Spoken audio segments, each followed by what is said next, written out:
My name is Abdul Qureshi, and I am an FPGA design engineer at 10x for about 2 years. So let's start. First of all, let us talk about our company. What do they do, and what services do we provide?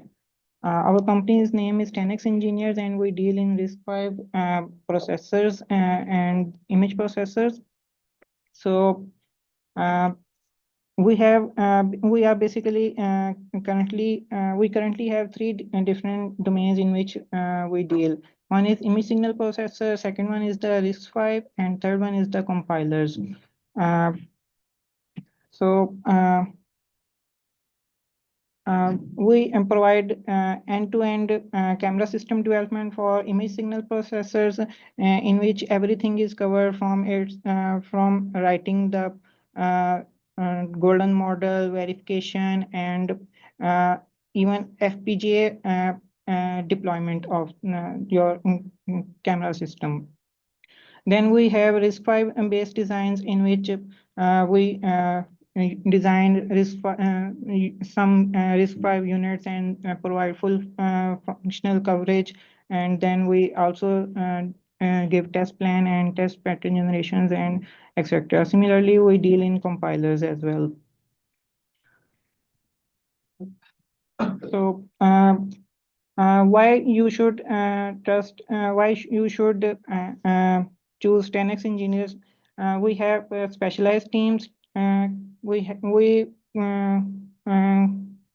we implement complete transparency. We have very strong IP protection, and then we have exceptional delivery quality. And then we have very streamlined onboarding process. As you can see, we have almost 6 clients in North America and Asia Pacific. And this is a remark from one of the client. So let's start with the webinar.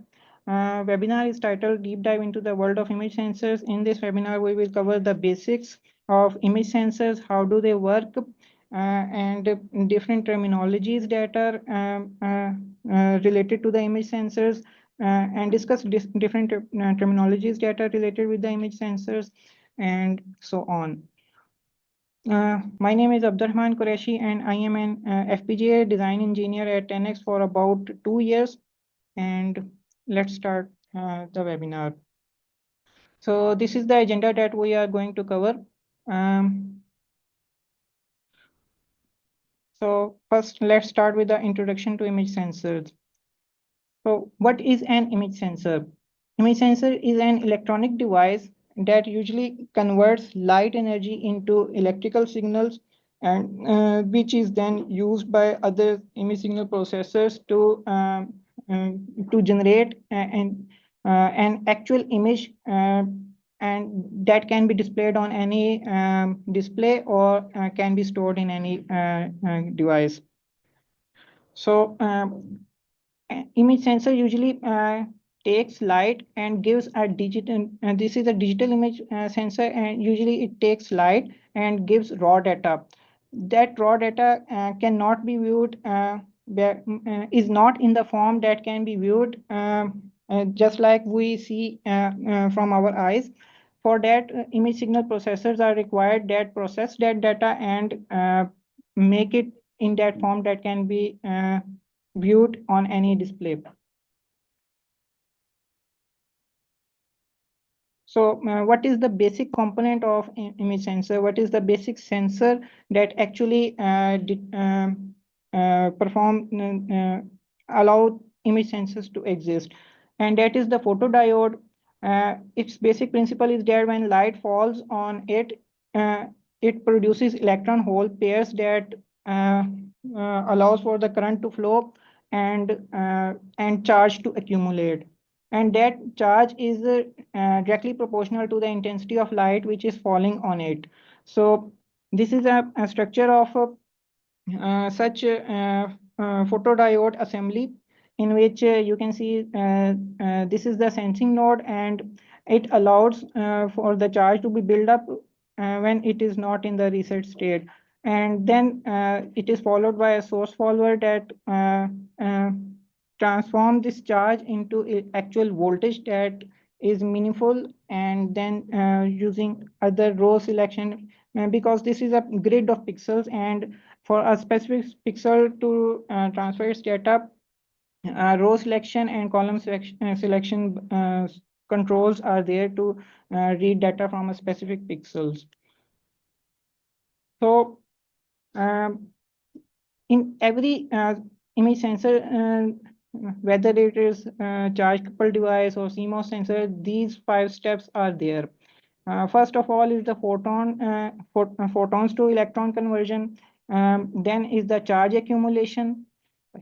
Then the accumulated charge needs to be transferred to a shift register, and uh, that it is still in the voltage form, and that voltage signal, uh, uh, that charge needs to be converted into voltage signal. Uh, till this point, it is still in the charge form, and then it converts into voltage, and then it is given to the analog to digital converter to give a digital value that is meaningful for image signal processors. So speaking of types of image sensor, usually there are two basic types of digital image sensors. One is the charge coupled device. Second is the CMOS. This is the working principle of both of these. In CCDs, these are the MOS-based cells that basically, when light is fallen on them, and they all of them simultaneously builds charge, and when the when the exposure is stopped, they need to transfer their charge to the next column and wait for the row that is in the serial buffer to be read out, and then they transfer their charges in this fashion. Whereas in CMOS, uh, and extra circuitry is there for the conversion of charge to voltage, and that voltage is then read in the serial fashion. So this is basic working of a CMOS sensor. First, if we start from here, uh, first of all, the sensor is in the reset state and the charge is depleted. Then the charge is allowed to build up, and when it is built up, its select switch is activated, and the charge is allowed to transfer here, in which the voltage charge is converted into voltage, and that voltage is then fed to the analog to digital converter, which is then used by the image processors to process the data. Whereas in CCD sensors, uh, light is fallen on each of the cells, and when the light integration stops, uh, all of these charges are the charges are that are in the last row are first sent to the serial register and wait until their charges are sent to the amplifier uh, for the entire row, and then the next row comes in. No further integration of light is allowed in this at this stage till the last row gets to the shift register and is fed to the analog to digital converters. Then the next frame is allowed to build charge, and then they are resetted, and their next frame charge is allowed to build up, and the same process continues. Here, there is a cache. The as you can see on the right, these pixels. Suppose this is the row 1, this is the row 2, this is the row 3. A voltage is required to transfer charge accumulated at this point to this point. And since these are the MOS capacitors, and their charges can only be transferred through this process, and it is a very power consuming uh,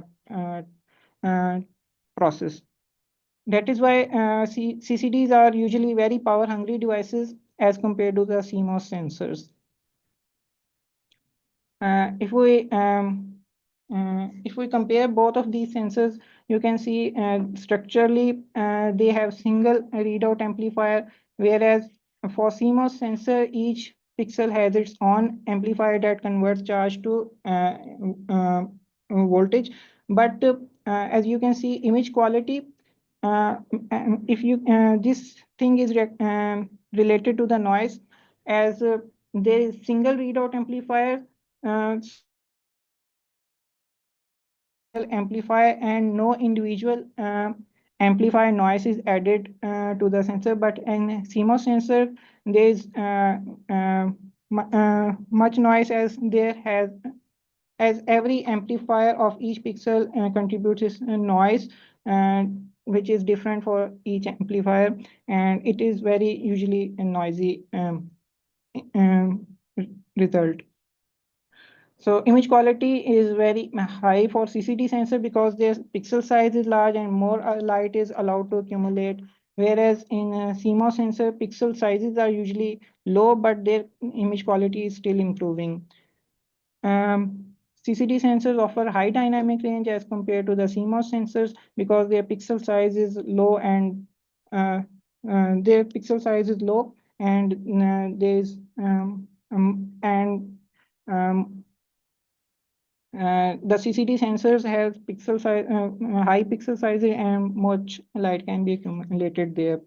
Power efficiency is high as explained in the previous slide for CCD sensor, whereas for CMOS sensor it is low.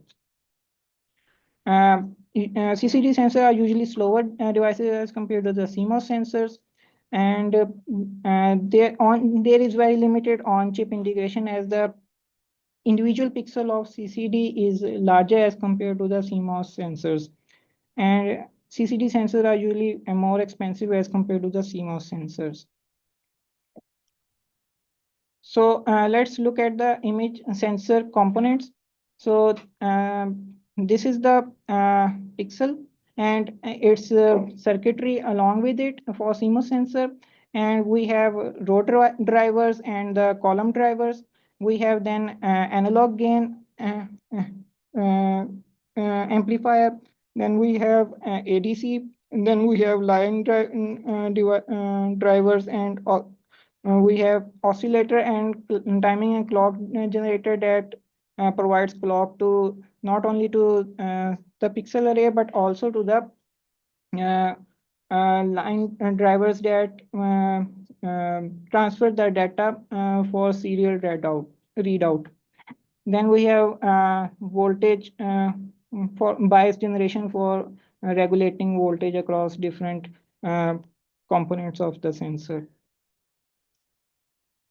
As for the pixel side, we have first micro lens array that direct the incoming light, that focuses the incoming light onto the photodiode, uh, and it is shaped like this so that maximum light is focused on the photodiode. Then we have color filter array that usually allows only a specific band of light to pass through that, so that only that specific band is sensed by that photodiode. And usually there are bare patterns for that, and we should see in the datasheet that which bare pattern our sensor supports, and we can find that information from there. Then we have a pixel array, which is the array of pixels, array of photodiodes responsible for capturing the incoming light. Then we should talk about the shutter types, especially the electronic shutters, because in digital sensors they are mostly used. So there are basically two types of shutters. First one is the global shutter. Second one is the rolling shutter. As you can see, um, this is how scheduling is done in of each stage in global shutter. First of all, every pixel is in a reset state.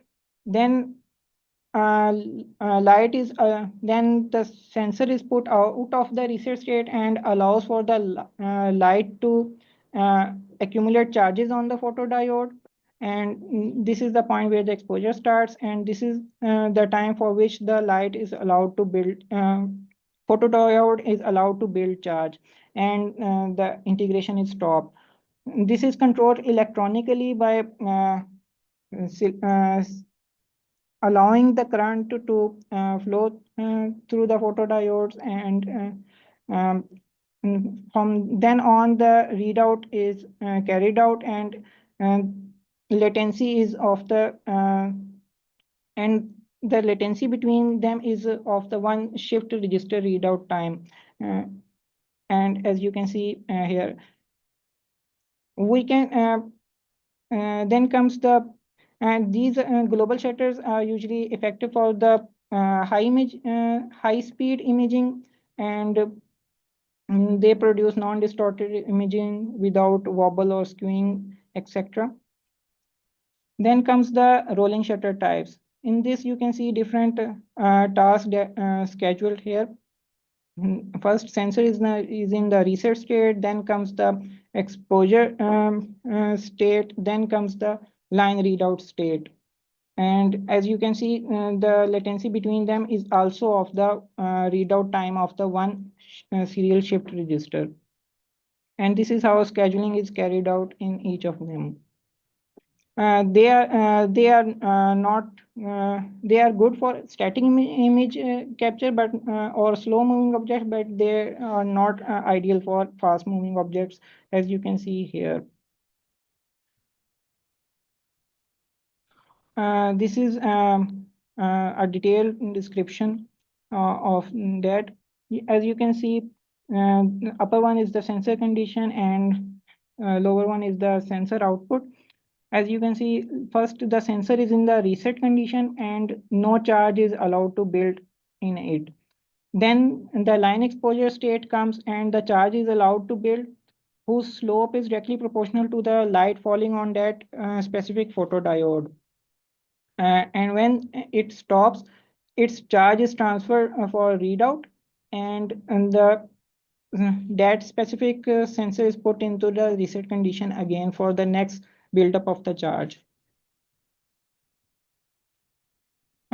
This is called exposure duration or integration time. Now we will look at the different terminologies that are used in the image sensors. First one is the optical formats or types, or they are often called as sensor sizes. They are usually given in inches, where in the world of image sensor, 1 inch is equivalent to 16 millimeter instead of the 25.4 millimeter that is in the real world. And this conversion dates back to tube technology. That was the vacuum tube, and in that basically the tube was circular, and the effective pixel area was rectangular like that, and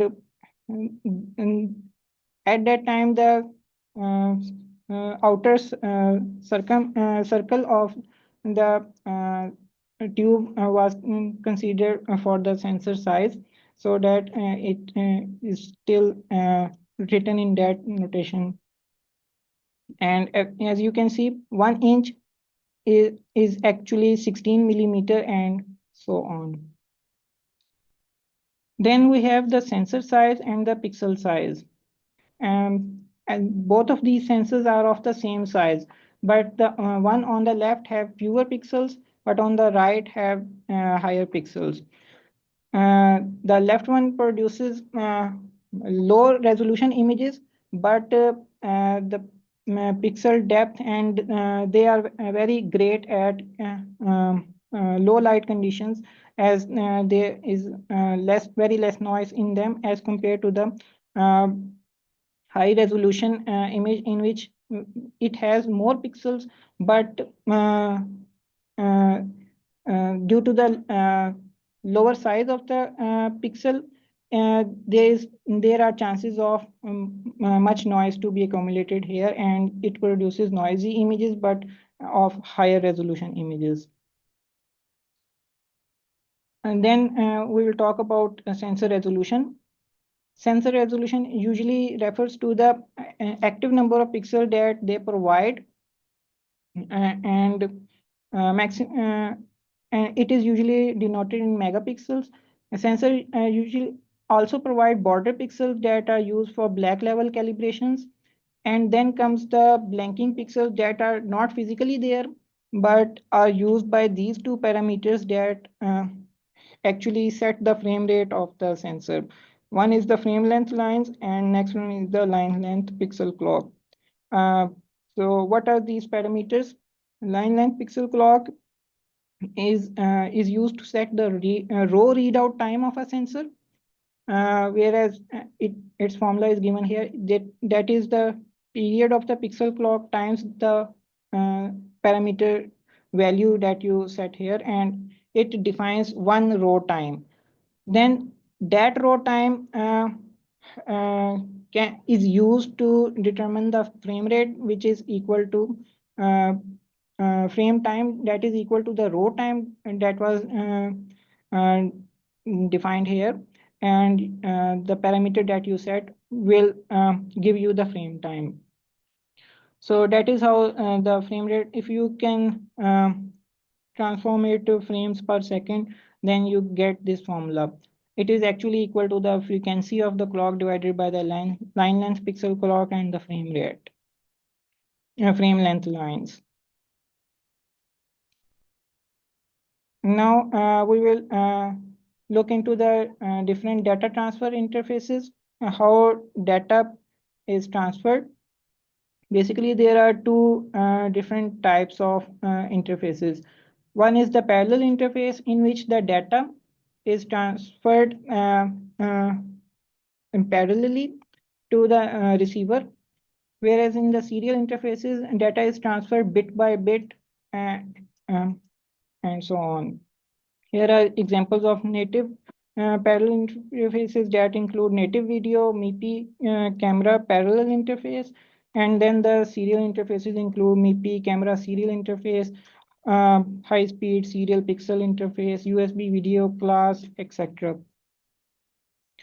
Let us look at the native video interface. As you can see here, this is how a sensor is connected to the ISP, and these signals are there.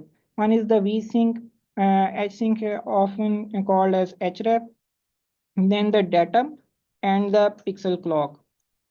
These are the communication with the sensor, and usually ISPs provide external clock to the sensor and so on. But the transfer clock is provided by the sensor, so that no synchronization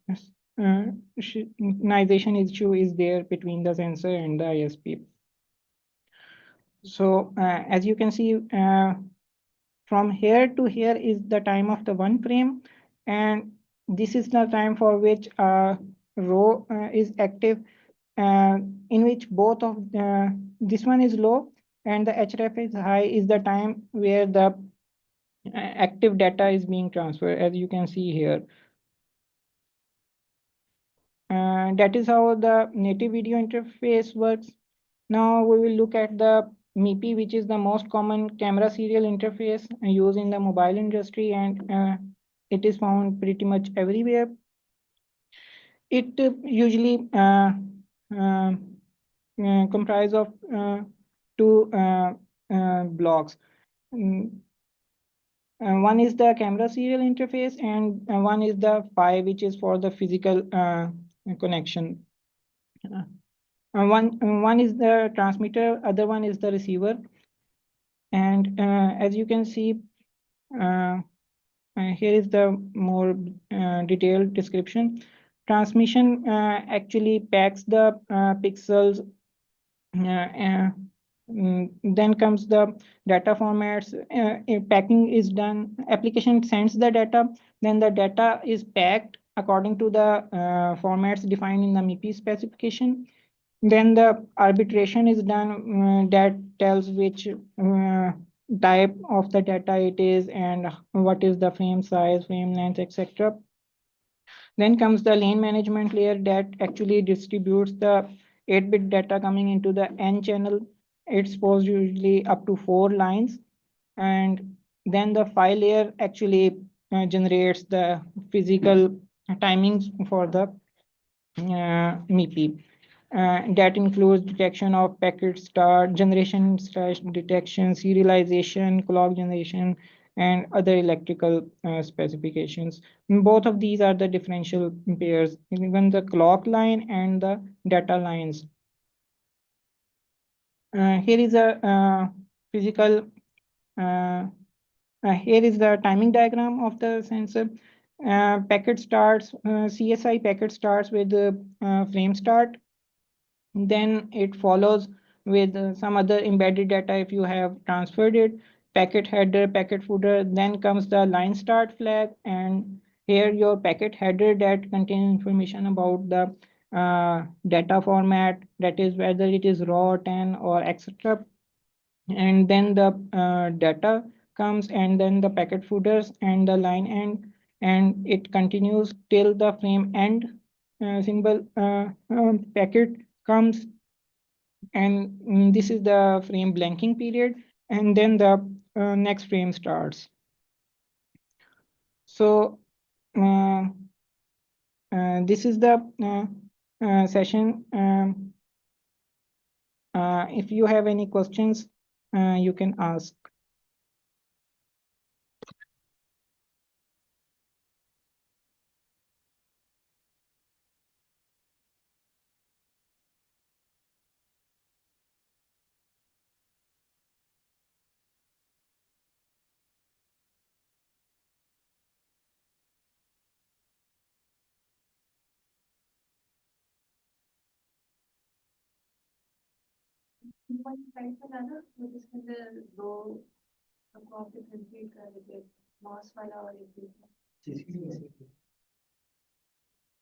इसके अंदर या CCD है इसके अंदर what is considered a pixel?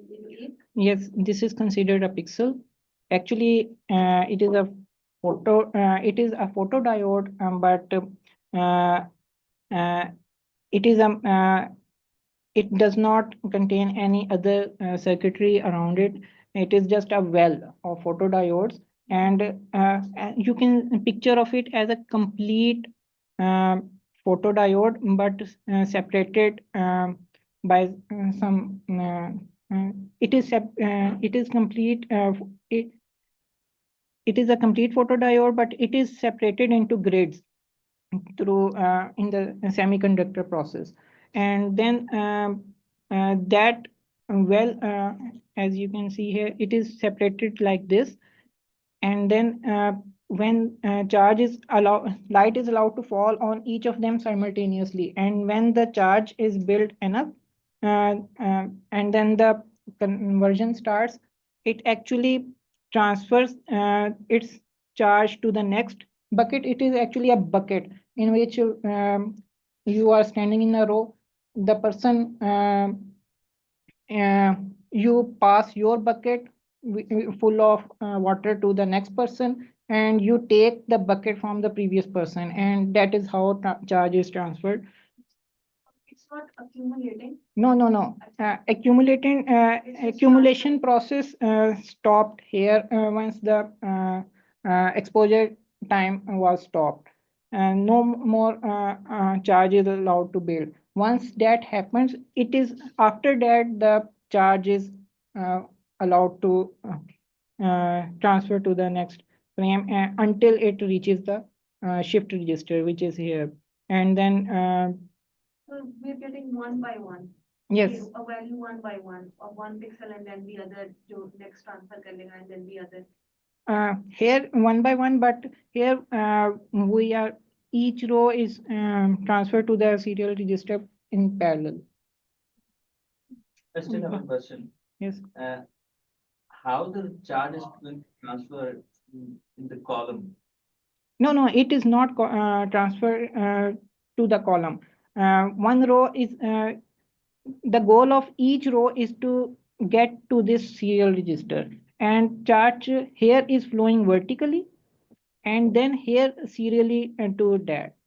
I mean, the shift register works on the clock, right? Yes, shift But register is works on a clock, but uh, that the latency after which it receives a new buffer is the period of the shift register that actually empties itself. It is the period after which once the shift register empties, next line gets to it. So it's like one, like once the column moves and Yes, then once the row moves, row. and then the first moves down. Yes, So the first column gets, yani gets to zero charge the first, yes, at the first point. And yes. then the second column has still one pixel left to share. Exactly. so you were saying the CCD is something better than the CMOS. In which sense? Image quality. Actually, as you can see here, there are multiple amplifiers here that introduce their own. Also, the pixel size is very small. Noise due to dark currents and other stuff also is inherent to the photodiode. But on top of that, each amplifier that is uh, attached with the pixel introduces its own noise to that voltage. So that is why the CMOS image quality is usually noisier than the CCDs, whose charge process is smooth and charge is only, and each pixel goes through this only amplifier. This is the amplifier that actually converts the charges to the voltage. This is the only amplifier that each charge has to go through, and it is same for each pixel. Right. Now another question is, both of these are sensor available in the market, and Yes. which type of sensor we are actually using in our cell phones and In our cell phone, mostly the CMOS based sensors are used. CCDs are for high-end applications. They are used in DSLRs and etc., where image quality matters, and usually they are costly. But nowadays, CMOS is everywhere, and it is trying to compete for the CCD's technology uh, quality. have you ever tried to get to know in the Android and the Apple, both of the sensors are same or CCD or CMOS or difference in the I think both of them are CMOS technology. I'm not sure, but I think they both. Yes, they both are CMOS technology. the ISP actually is different in both, right? That's why the image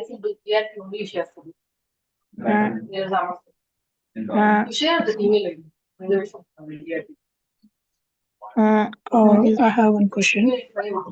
How the image sensor size, how image sensor size is impacting the ISP quality metrics? Uh, Actually, we have and think of it each pixel as a bucket.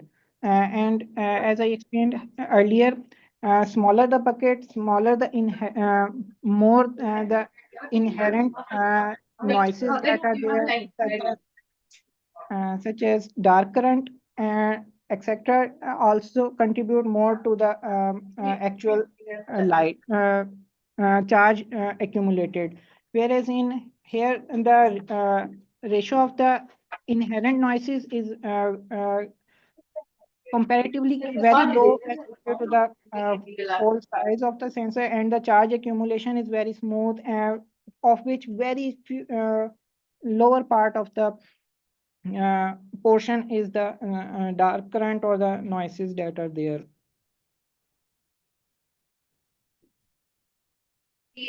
So how you calibrate the sensor size or pixel size, like pixel size with the Uh, each pixel final RGB image.